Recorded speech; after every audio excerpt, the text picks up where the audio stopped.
Hi, my name is Margaret Hartman, and this is my Teaching Tuesday presentation.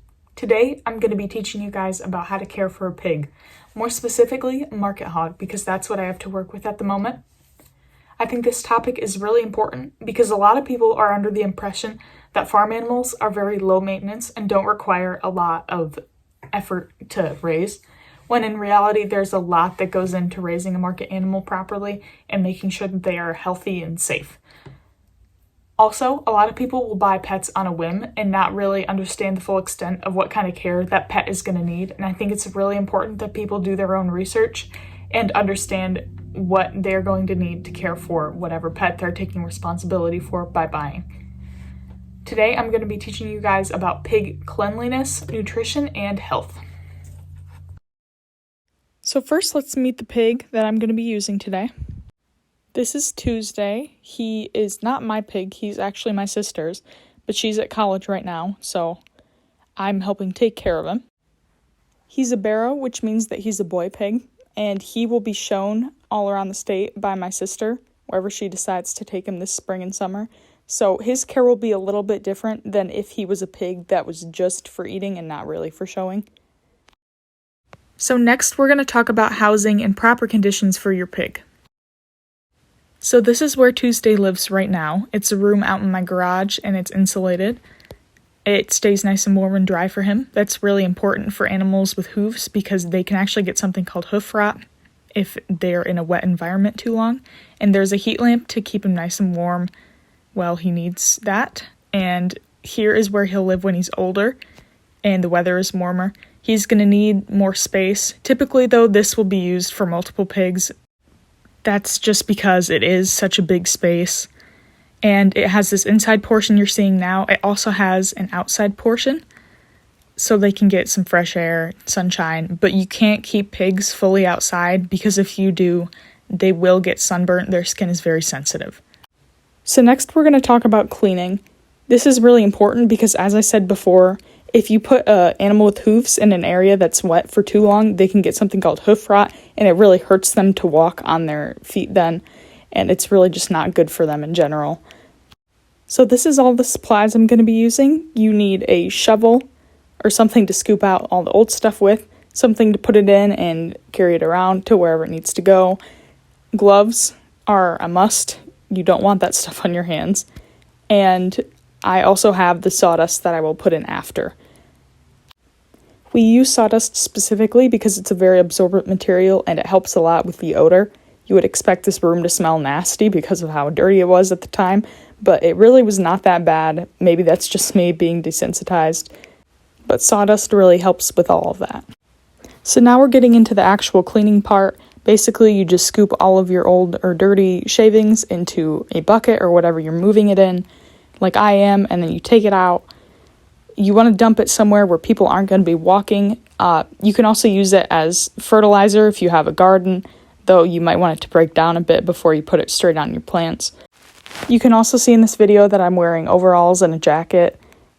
These are specifically for animal chores. That's my family. Basically, all of us have a set of them. I'm actually wearing my sister's, though, because I don't know where mine are right now. It's very important that you have clothes designated for this or clothes that you don't want getting dirty because dealing with animals is a really dirty kind of job. Also, the camera was falling every time I closed the door, but I didn't realize that, so I'm sorry that this is kind of getting not so great of a view near the end. Here I'm just dumping a load of the stuff in a side yard where nobody walks, so it won't be in anybody's way when they're trying to go anywhere. Then we get into actually putting in the new shavings. It took forever to open this, so I sped the video up.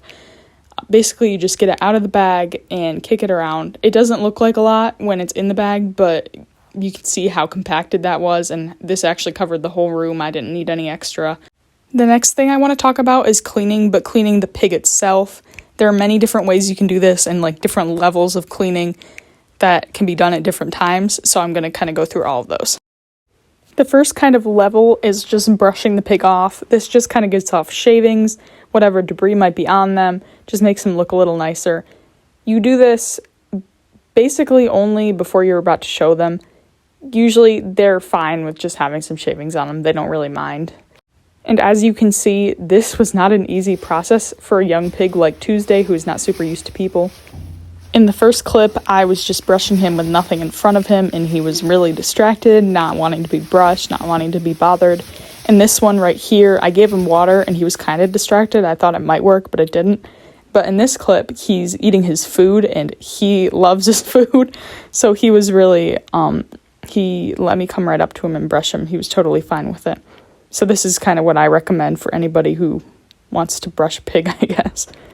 It's important to brush them when they're young, though, to get them used to the feeling so that they kind of get used to it. They understand you're not hurting them. You just want to come up and, brush them off.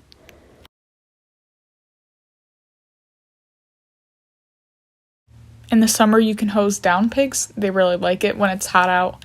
They even try to drink the water from the hose.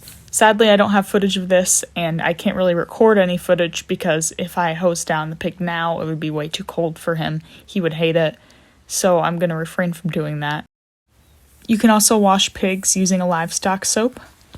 This is the soap I'm referring to. Most people really like this brand, Weaver, to wash animals with, so it's usually what we stick with. They also make this purple version for more light animals because the purple, if you have ever bleached your hair, purple shampoo really helps with the lightening. So basically, to wash them, you just take a hose, wet down the pig, get a brush like this, and then put the soap on the brush and scrub it down. Really just pay attention to the areas where it needs more scrubbing and where it doesn't. This brush does look like it'd be harsh for the animal, but it's all rubber, so it really doesn't hurt them. They actually like it a lot. They like being scratched, so they appreciate it. The only thing about this method is that it should not be done too often because it can really dry out a pig's skin and give them issues like this, and it gets painful for them.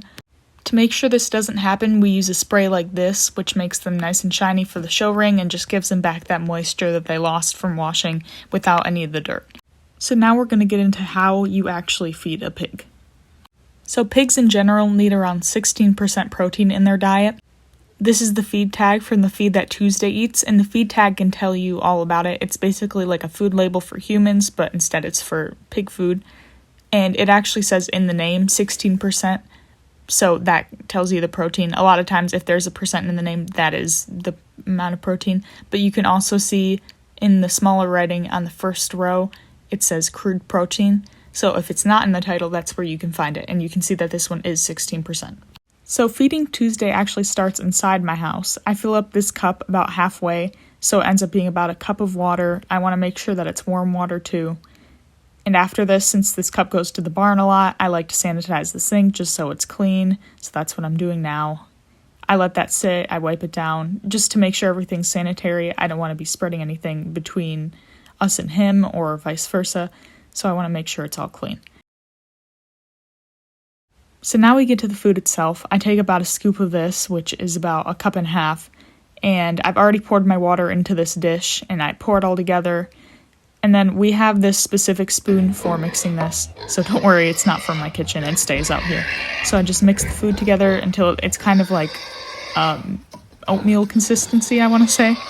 We do this because it makes it a lot easier for him to eat it. It's not affecting his lungs with all the dust because it's not dusty anymore, and he likes it a lot better warm. I really don't think anybody likes eating their food cold.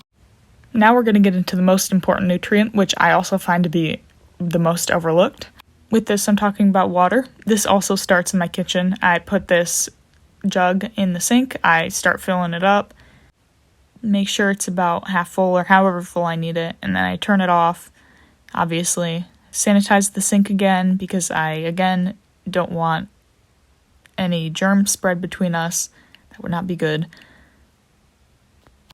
Also, I guess I lost some footage because I can't find the shot of me actually pouring the water in the pan, but you'll see in a minute I have the water in the pan. I put it in the corner for him, and he is very eager to get to it.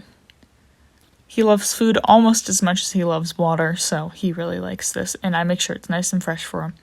The last thing I want to talk about is not something people would really consider giving a pig, which is treats. What you can give pigs is very limited, but you can give them vanilla pudding cups and marshmallows, both of which they like very much. They love sweets.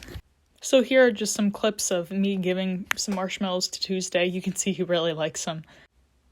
You can basically just hand them to the pig will pick them up.